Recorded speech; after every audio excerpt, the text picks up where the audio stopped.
Okay mga ka-TH, start operation. Ito susukatin natin mamaya kung gaano na talaga kalalim. Gagamitan natin ng compass. Ito nga L-rod, pure copper, at ito nga aurameter at yung Japanese one. So hindi tayo muna gagamit ng electronics kasi mababasa sa ilalim. Kaya puro manual muna tayo. Kasi itong mga gamit na to ay pwedeng mabasa. Pwede siyang ipang sisid sa tubig.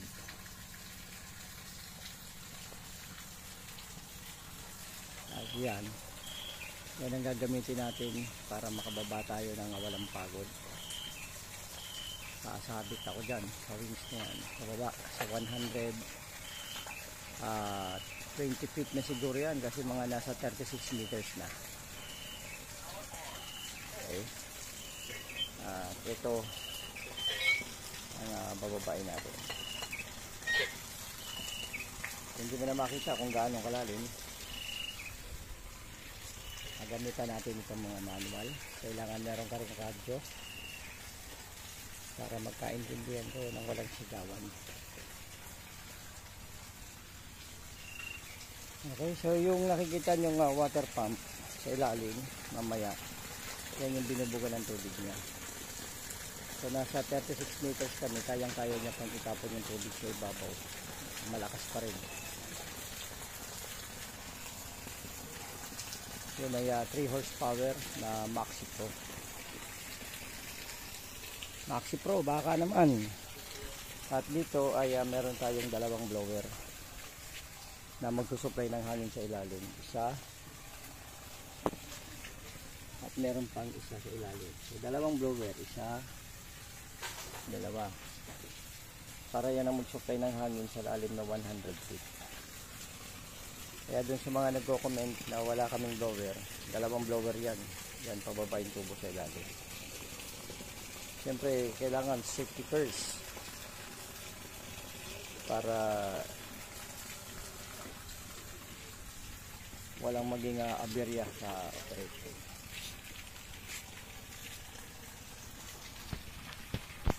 Okay, ka-TH. At ito yung gagamitin natin na jackhammer. So kailangan may cover siyang sako para hindi nababasa ng tubig sa ganong kalalim. Kaya yung wire na gagamitin ng jackhammer. Okay, so mga ka-TH yung gagamitin na winch.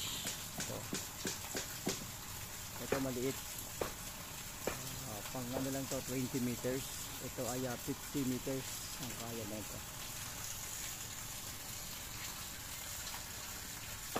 Okay mga ka-TH, yun lang muna ang update ko sa inyo.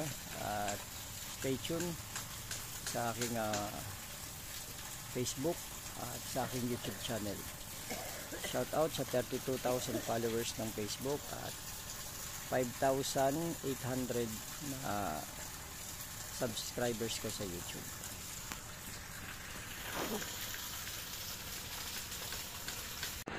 Yan.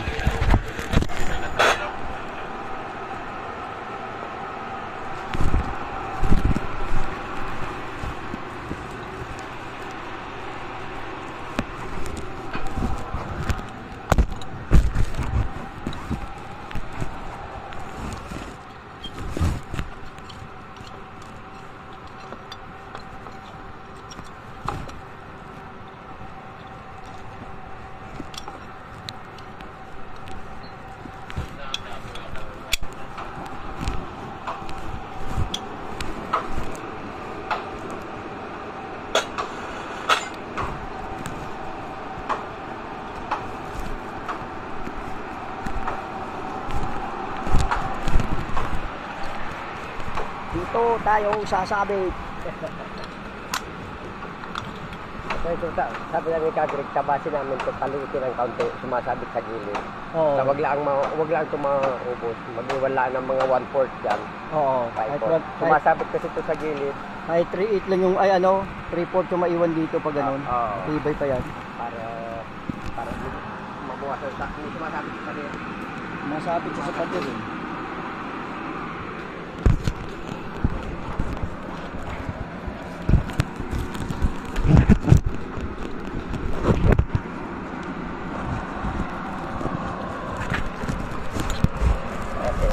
ayusin ko lang siyang konti. Kailangan sa pulsa sa ano ko eh.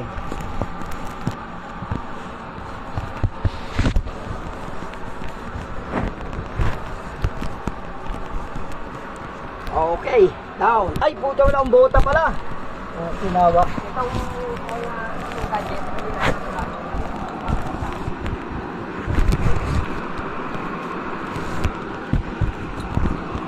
Excited eh, hindi nakabota. Napaka-ung-ung na eh. Ito ilagay na lang sa ano? Oo, mamaya. Sa baldi.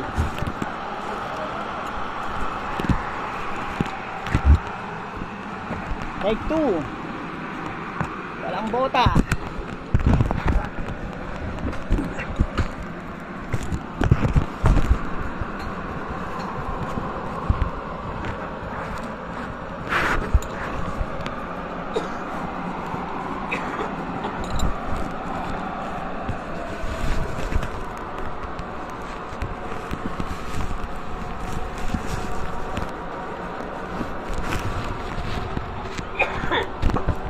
Nakikita yung itlog ko ah.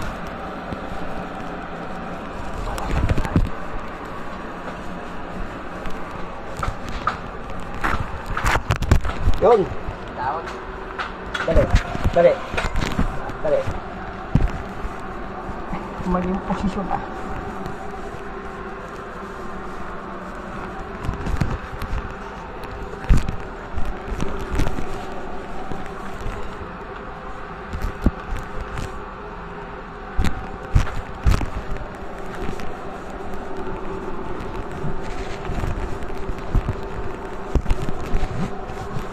Game down.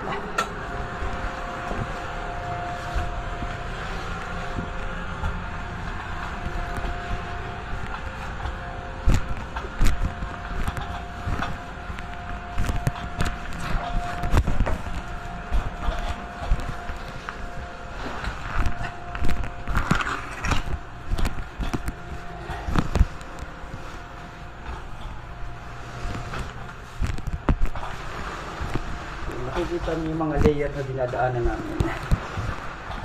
Yan ay talagang mga solid na bato.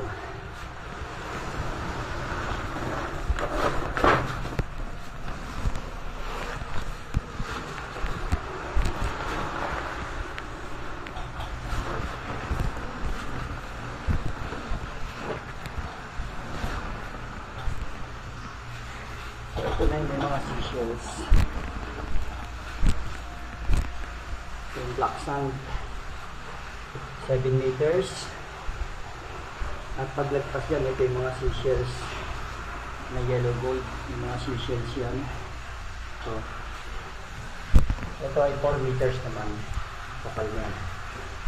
Yan yung mga puro may mga shells yan na kasama.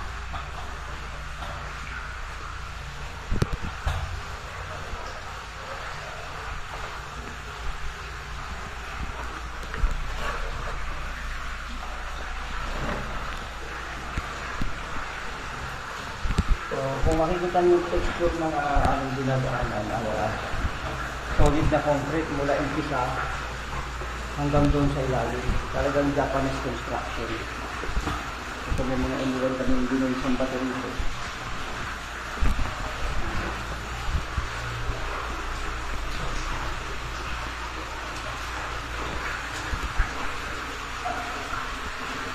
Yan o, ang ganda o. Kahit di ka na humahawak o. Pababa ka na ng pababa. Spaghetti pababa.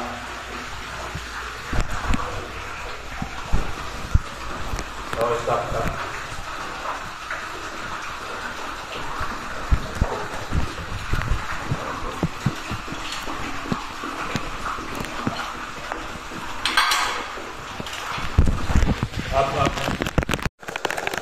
Nakikita niyo yung ano. Yan yung clay o. Yan. Malaki itong clay na to. Ito na yung pinakabubong ng tunnel eh. Yan. So makikita na kami dyan eh. Papasok na. Makinis yung bubong ng tunnel na yan. Yan. Okay? So ito yung ano, ito yung north sa ibabaw. So, ito yung ano, ito yung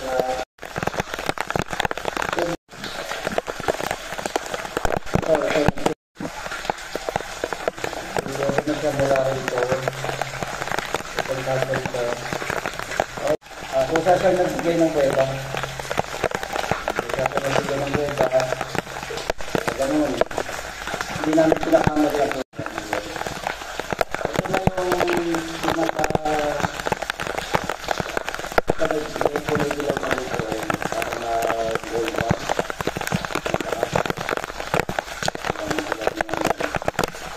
At ito na yung ano. Ito. Ito yung isa. Ang baho.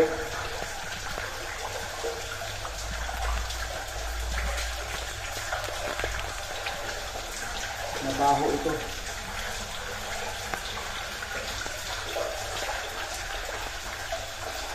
Ito na yung clay. Ito. Ito na yung clay mo. Ito yung pinakabulong ng ano. Yan. Pinakabulong ng sandal na yan. So hindi namin ginakalori ang kusang lumabas na lang yan. At ayun, may kahoy pa doon. Ayun, kahoy yun. Yun, may kahoy dyan. Ayun, yan. Yan, kahoy yan. Ito ay nasa ano na, 15 feet. 140, 14 feet yata o 112, parang gano'n. Yung sinukat ko dati, ito 33 meters ito. Itong tok-tok na ito.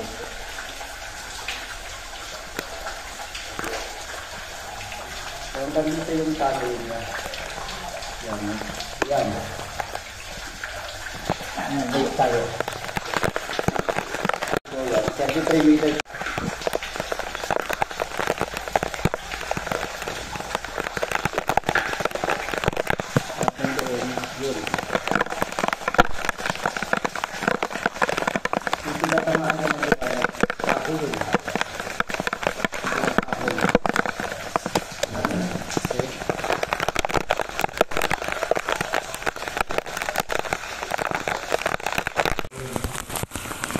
Na mga bro, tayo ka tol, para maano yung height. Kung gaano ba, hindi, ano mo yung, kung gaano nakataas yung ano ba. Tayo ka doon. Yan, hanggang balikat na ni Guide. Yan mga tol, hanggang balikat na ni Guide yung tapos ito yung bato na kuha namin. Bato. Tapos yung play ay umawak. Ilawan mo daw.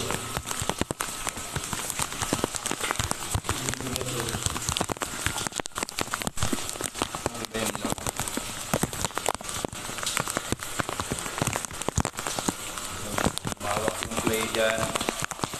Tapos dito sa likod ni Guide. Ito yung pinaka-bituan. Matong malamig.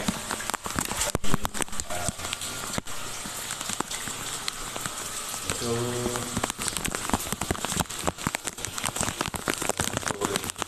dito yung play.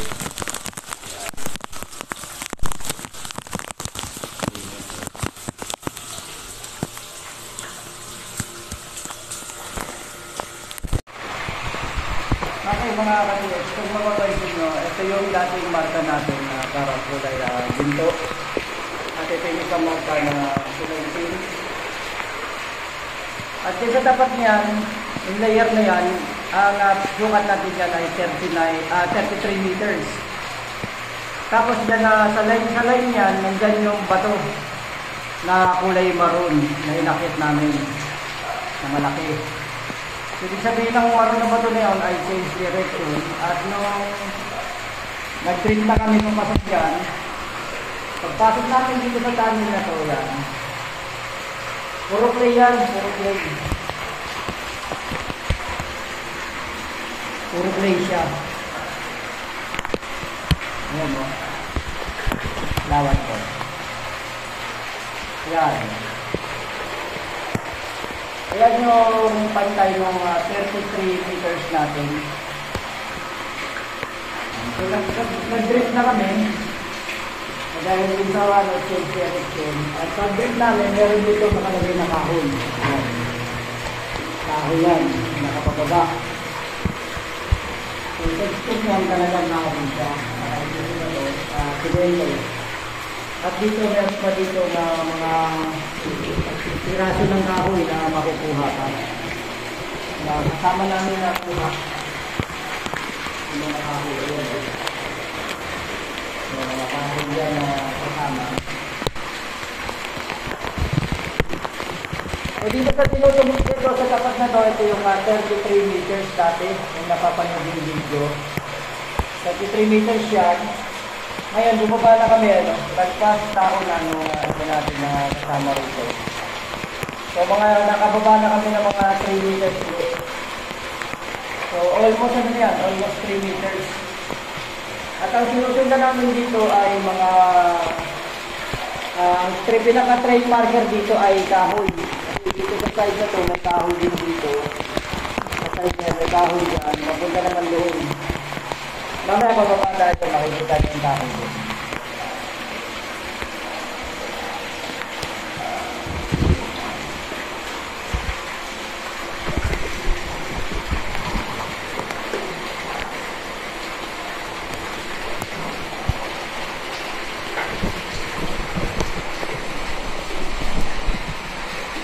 So ito, meron pa dito kapirasong kahoy. Ito. Dito naman siya nakalagay, yung pinanggalingan.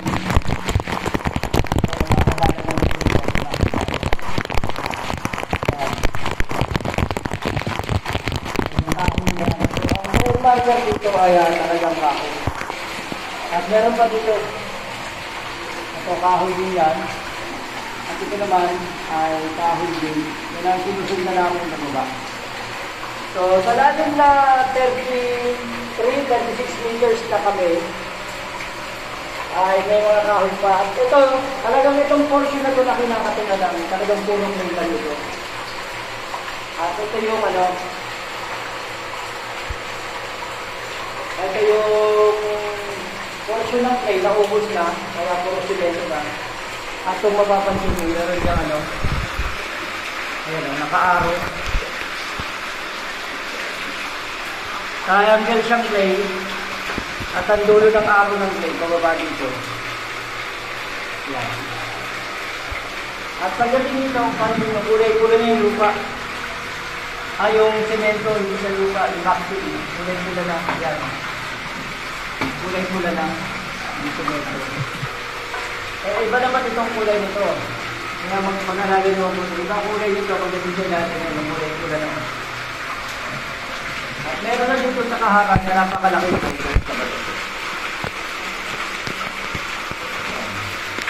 Napakalaking molders, kailangang maalis para makapag-tennis. So ito mga kasis, actually, ito yung kahoy talaga. Ito yung mga nandiyan hammer mo. At malalaman mo talaga kapag isang bato ay marker. Kagaya nito, ito ay boulders. So boulders yan, malaki. Ayan na iniipit talaga ng mga bato para hindi siya makagalaw. Itong bato na ito na nakikita nyo, yan ay korting paa. So talampakan.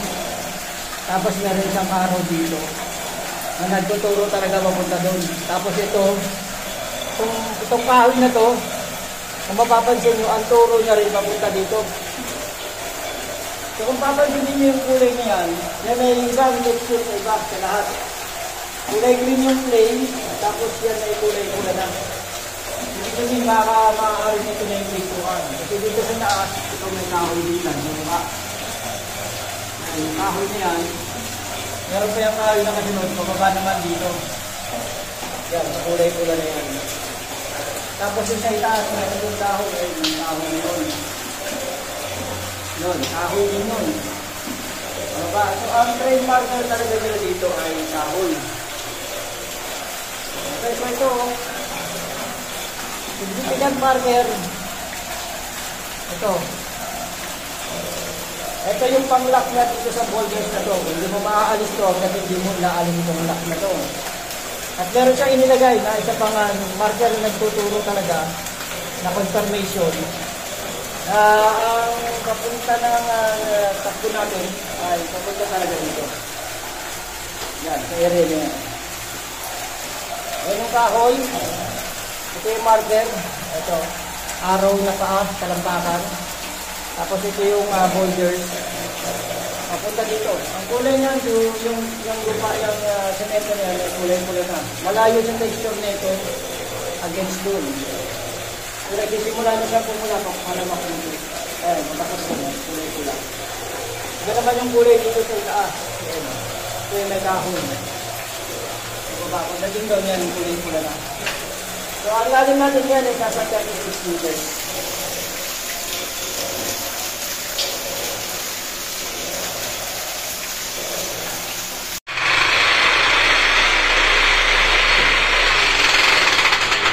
So, yan, nahugisan na natin yung malaking boulders. Kung mapapansin nyo, itong malaking boulders na to ay may kanto rito at may kanto rin dito. At dito meron din sa kanto. So, meron siyang purpose kasi bago siya naalis, may mga nakaisip na bato dyan para sa kanya. Mga brace na bato. At dito, pinanggalingan na doon. Yung bato na to. Yung portion niya yan, may bato rin dyan na nakatukod dito para hindi ito gumalaw. Namalata akong marker dyan. At kanina nakita niya meron kahoy kami nakuha doon. Sa gilid ng bato na yun, sa gilid, may kahoy dito. Ay, parang dito na yung kahoy na. At kung titignan niyo mabuti ito, itong lane na to, nag-courting tatsulok siya. Yan o. Tapos naka-arrow siya pababa dito.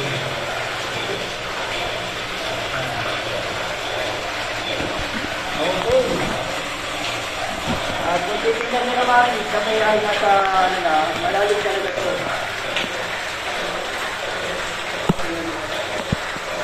So, nag-trip na kami papasok dito. Nandito yung may kahon na ito.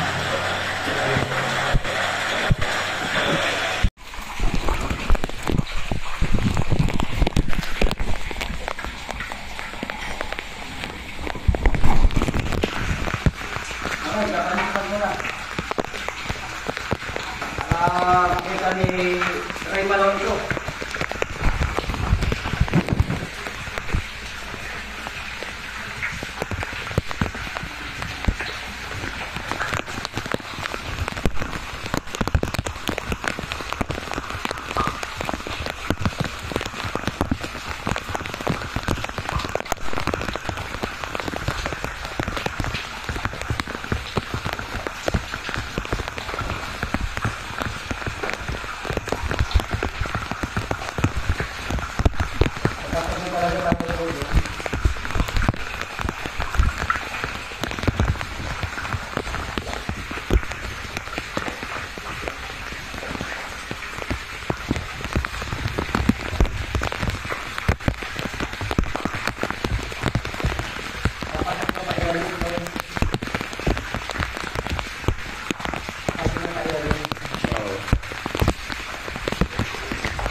Gabi-gabi, nakiputol yung hose.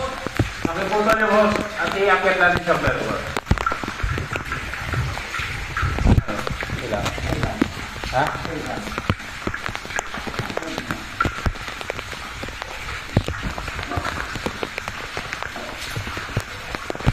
Test muna natin bago tayo makit sa langit.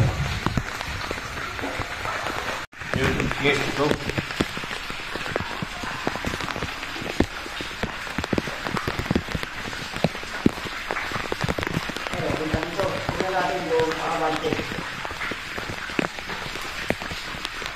Abante, ayayin, ayaw napakailalim. Kapante, napakailalim.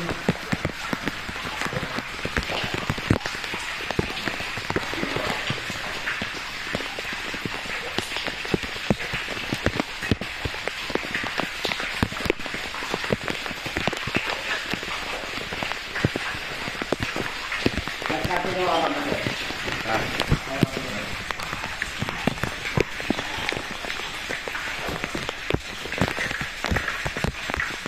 Naliligaw ka na talaga sa alamin.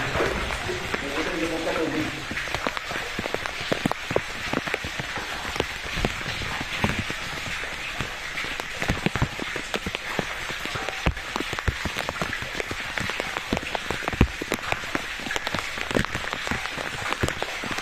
Ito talaga sa dito. Ito ang papalagandaan ng pantay dapat ito sa ating dito. Lahat ng rapid.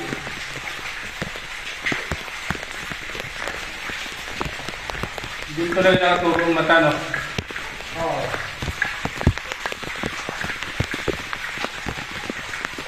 Kahit itatin mo yung video ba ito eh.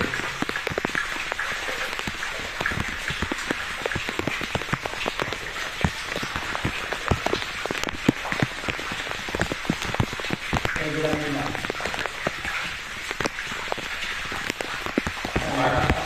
Para sa nililigo pa lang. Ano? May mga akawin na rin.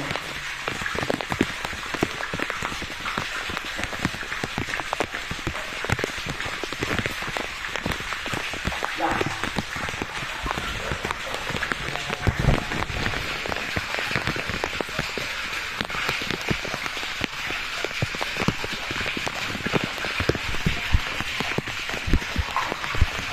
Ayun, wala naman lagi sa urang dito, no? Kung hindi lagi, talagang bumatakot ko sa kayo. Kahit hindi naman kami na dito. Oh!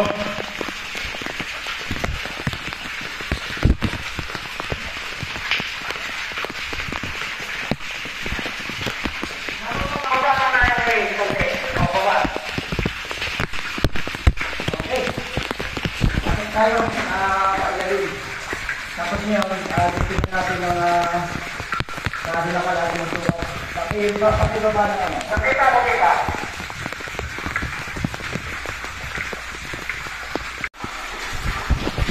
Isabay nyo ang lubid. Sa kawal. Lubid sa kawal. Sabay first. Iangat natin ngayon yung submer kasi nagkaroon ng tinatawag na rimalaso. At isinabay na natin itong sinabay na natin itong pangsukat. Lubid at sa kawal. Hila pa. Hila pa. Lubid at kawal.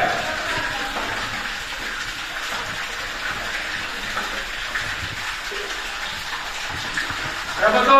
Lubid at sa kawal. Hilahin nyo pa. Iuna nyo.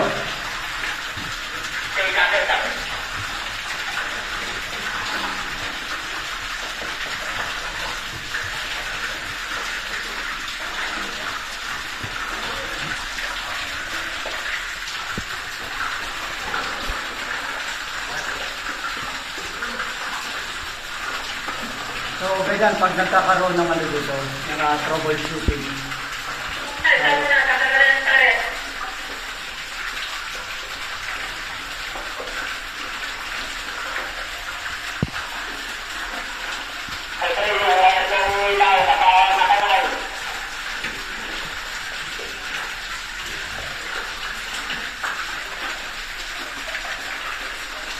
ito yung tinatawag natin actual operation.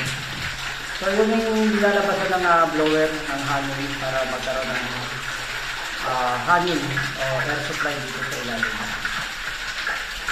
Para kami makatagal dito.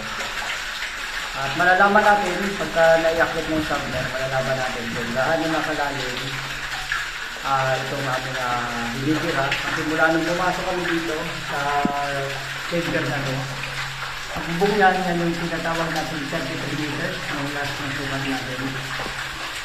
At labagpas na kami dyan ng may isang tao. So makikita nyo naman yung texture na binabanatan natin dito. semento. At mawalan namin dito ay may takulit. Meron dito itong bato na to. Ito ang pinaka-defense boulders niya. At yun o, meron siya, may marker naman para sa ulo ng balyena na nakatingin dito na portion na to.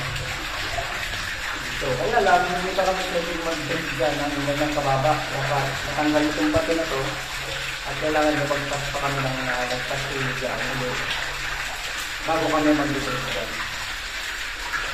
Dahil dito sa portion na to, nandito na kung yung bato ng portion paa, nakatulog naman sa dito. Tapos yung bago ng dito yung tawag na naka-horizontal na, kasi papasok na dito. So, hindi pa ganun dapat ang grip. Dapat lumayo pa ng konti. Kaya matanggal itong bato na ito.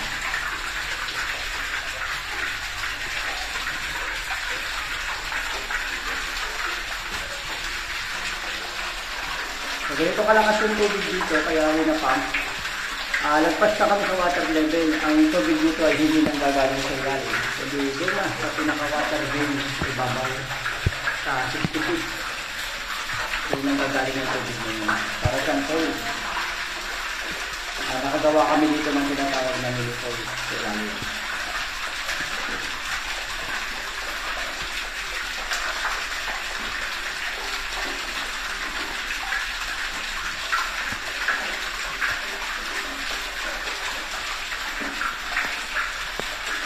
Dapat ay bilis-bilisin nila dahil baka malunod ako dito, magkakaroon tayo ng rimalaso.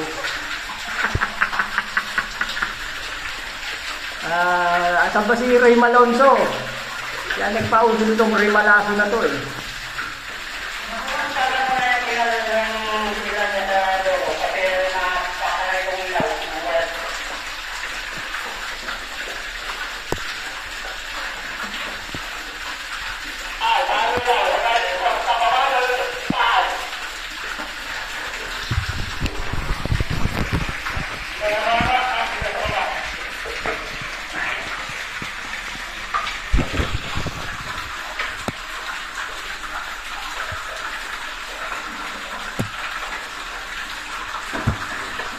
Ayun, nagkabuhol-buhol. Kailangan maingat dahil ito ay 220 volt ang mahal ko. So hindi pwede na bara-bara kaya. Start.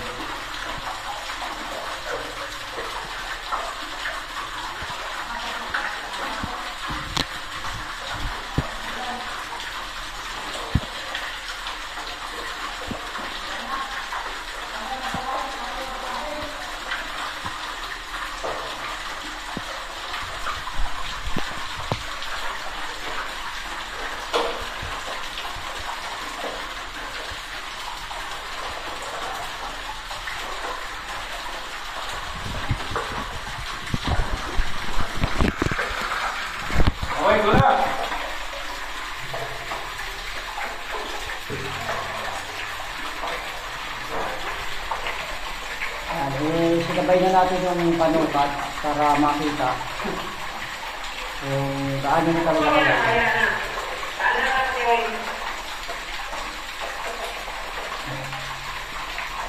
Huwag yung ilaw, huwag yung ilahin ang ilaw. Yung wind, ang ilaw, yung wind. So sa lalim na to, kailangan talaga meron na kayong tubo yung radio. Ilahin na nito ang wind.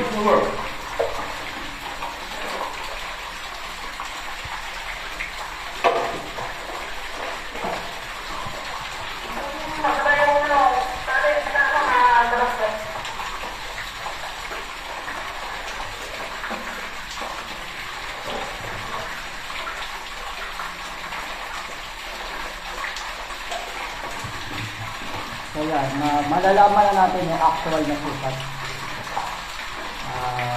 So sa mga nakikinood sa amin, sa video na hindi namin kayo pinipilit na maniwala sa ginagawa namin. Ito ay sinishare lang namin para sa mga gustong matuto ng ganito kalalalim na pressure handling operation. Pero doon naman sa mga nanonood na hindi naniniwala, ay malaya kayo mag-comment.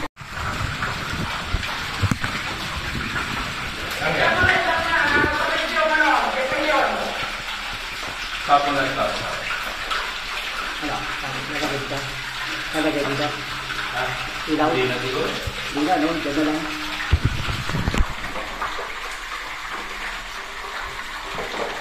So talagang lumalalim na yung tubig ko. Nagpas na sa akin ito. At itong bato na to, ayan no, abot ng aking hita, hindi pa na kukuha kung gaano pa kalalim ng pagkakabaon dito. So sinubukan natin siyang basagin para hindi na sana bungkalin ng buo, pero napakatigas talaga. Hindi na kaya ng Japan.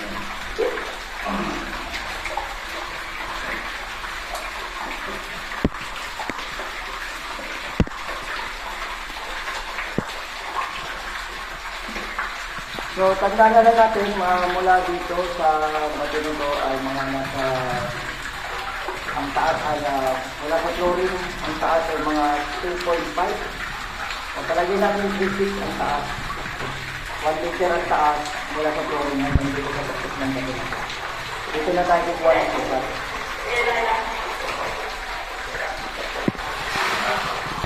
Maangat na yung ating, maangat na yung ating, maangat na yung ating pang sukat. Ito ay actual na sukat.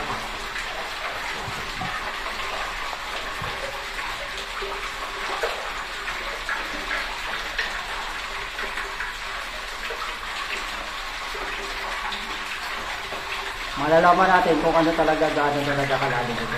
Ilang metro lang.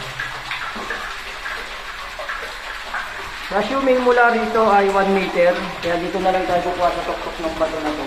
Mula sa chlorine 1 meter, i-add na lang natin. Nawa ito ay nag 36 meter plus 1 meter, so 37 meters na.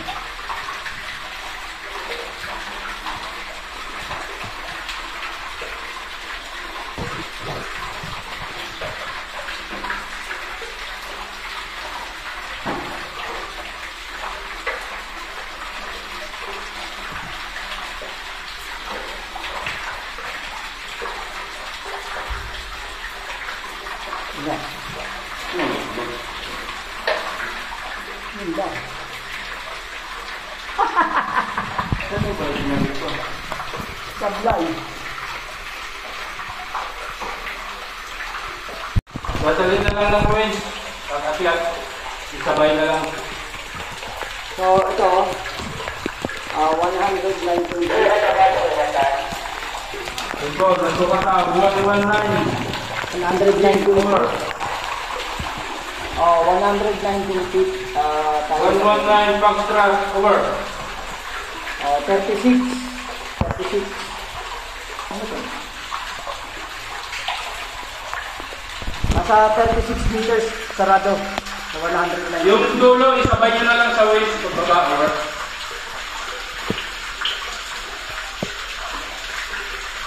Okay, inyong nakita kung gaano ang saktong lalim namin sa aming ginagawa. Disclaimer lang, itong mga video na to ay hindi para kayo ay paniwalain. Nag-share lang kami sa mga gustong matuto at makaintindi sa mga ganitong treasure hunting operation na ganito kalalalim. Sa mga hindi naman naniniwala sa ganito, malaya kayong mag-comment, huwag lang masyadong personal. Gagago na kayo eh. Ito, tingnan natin kung ano ang posisyon ng compass.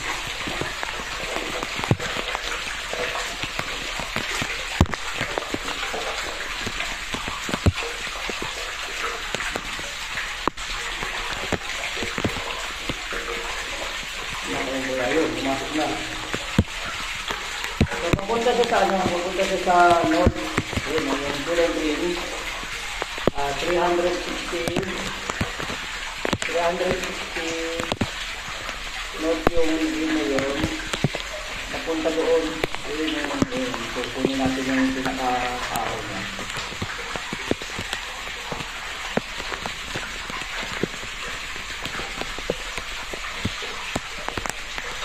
Yan. Ibig sabihin, yung mata dito, nakatingin talaga din sa north. Itong area na to, dito tayo papasok talaga. Yung area na yan. 360 north. Magbalang tayo ng digit pa. Oo, pababa ka tayo ng dito. Sabay pasok. Okay, sa ibabaw makikita nyo kung anong direction talaga.